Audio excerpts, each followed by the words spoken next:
اور ان کا ذہن کیا سوچتا ہوگا اس کا آپ اندازہ لگائیں. سو پاکستان خود ویسے بھی سیاسی طور پہ جغرافیکلی ہم جس طرح افغانستان اور یہ سارا جو طالبان اور یہ سارا معاملہ جو یہاں رہا ہے ہماری گردن پر رہا ہے، کوئی دور نہیں رہا ہے اور ہے بھی اس وقت.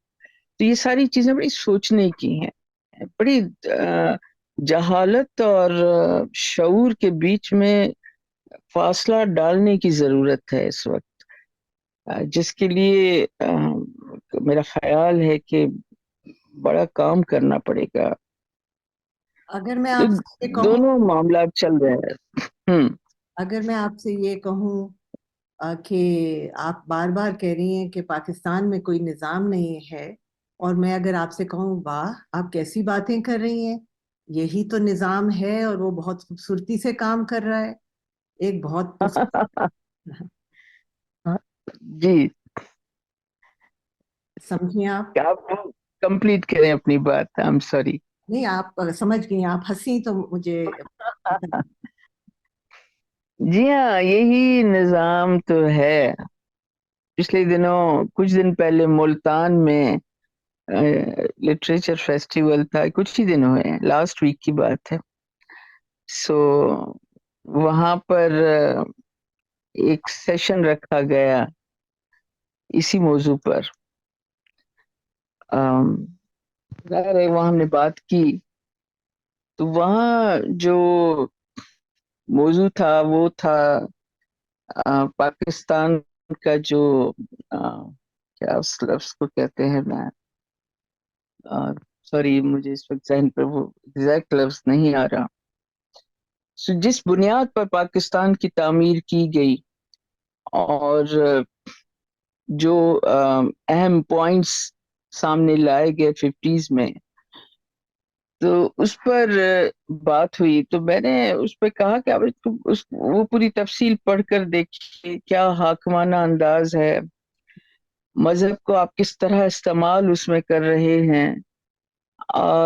لوگوں کو ایسا لگتا ہے کہ ایک پاکستان میں جتنی بھی اقوام موجود ہے، ازل سے موجود ہیں، جو ہزار ہا برس سے موجود ہیں یہاں پر، ان کی ایک پوری سویلائزیشن ہے یہ.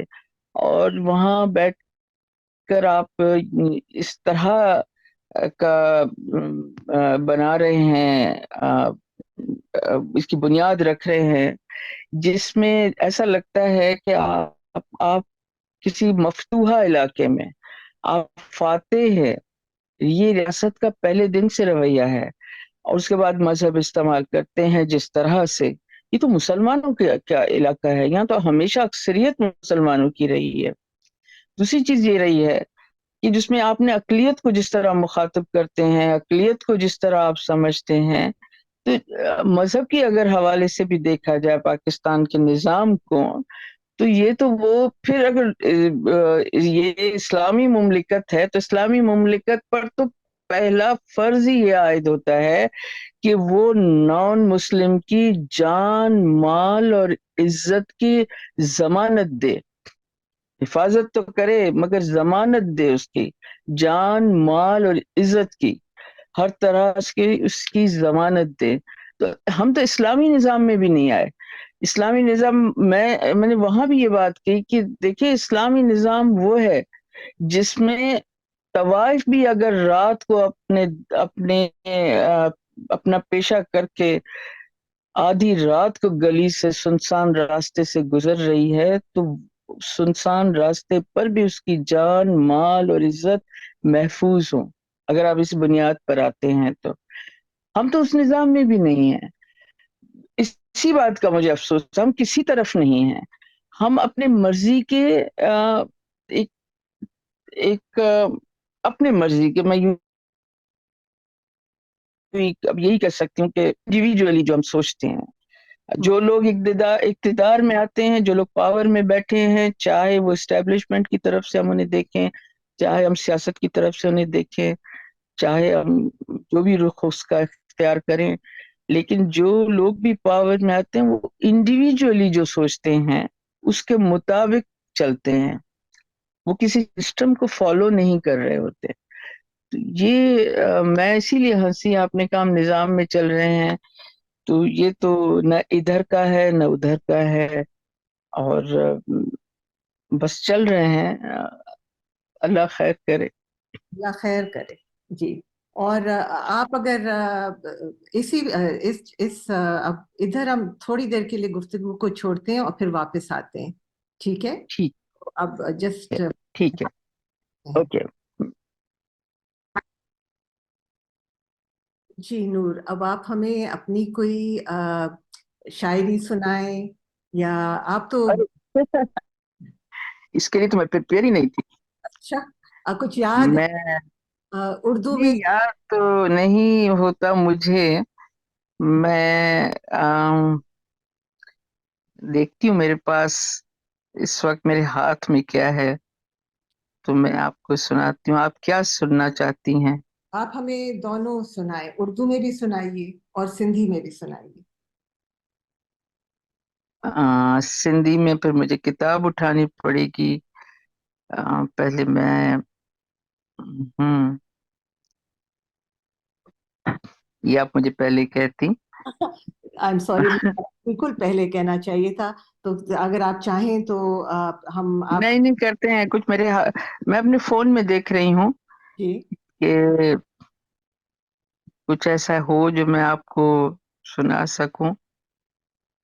ایک جس طرح کی ہم گفتگو میں کر رہی ہوں اس وقت آپ کے ساتھ، ایک نظم ہے جو کہیں چھپی تو نہیں، لیکن جب میں نے لگائی اپنے فیس بک کے اکاؤنٹ پر تو بہت زیادہ وائرل ہوئی.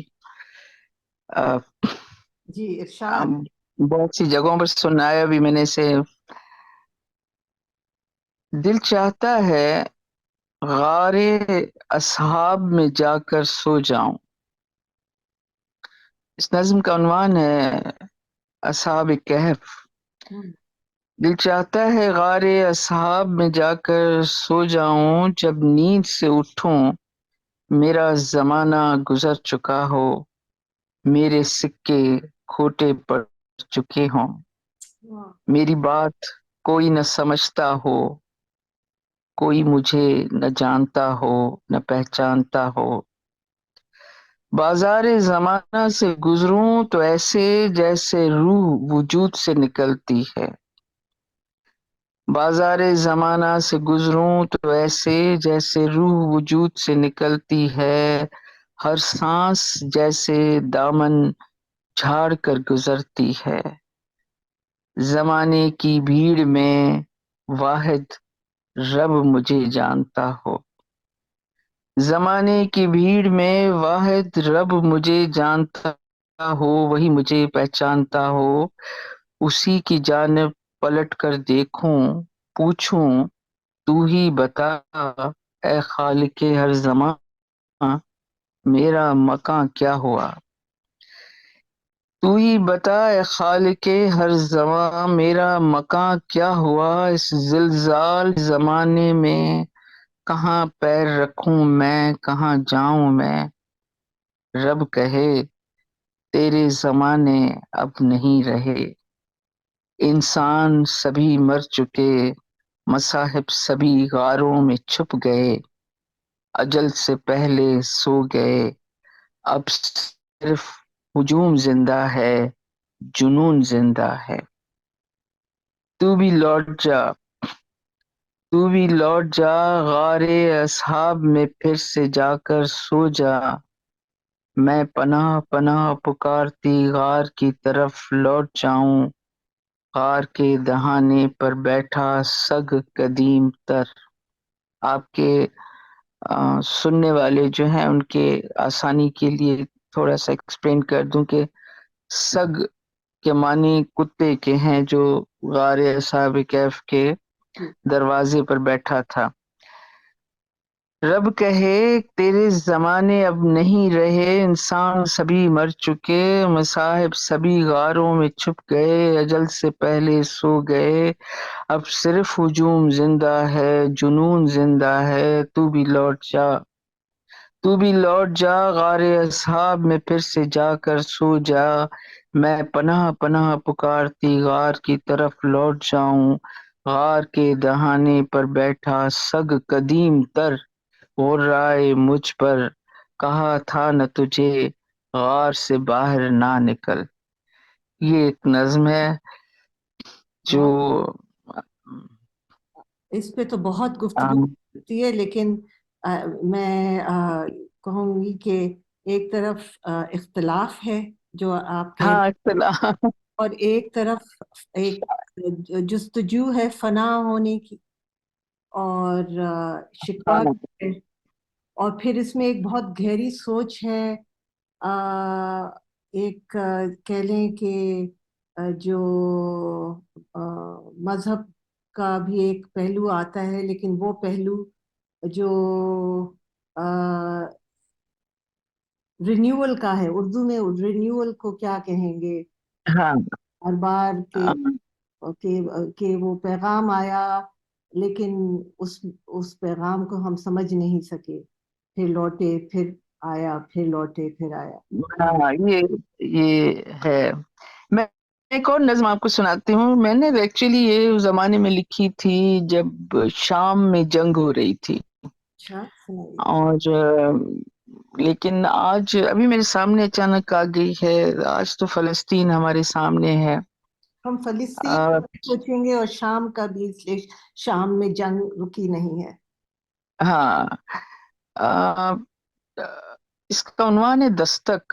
عظیم سرحدوں کے اس پار بسنے والوں، عظیم سرحدوں کے اس پار بسنے والوں، میں عظیم سرحدوں پر لگی باڑ تلے پھنس رہ گیا انسان ہوں، آدھا اس طرف ہوں آدھا اس طرف ہوں۔